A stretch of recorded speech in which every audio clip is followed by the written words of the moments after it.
सर्वधर्माणां धर्मोऽधिकतमो मतः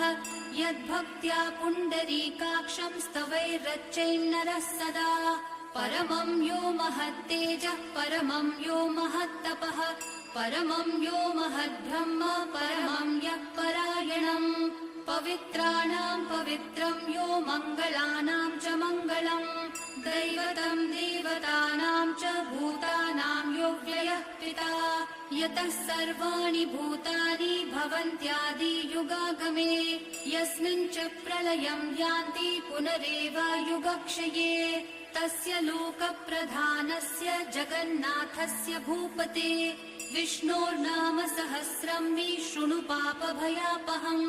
यानि नामानि गौणानि विख्यातानि महात्मनः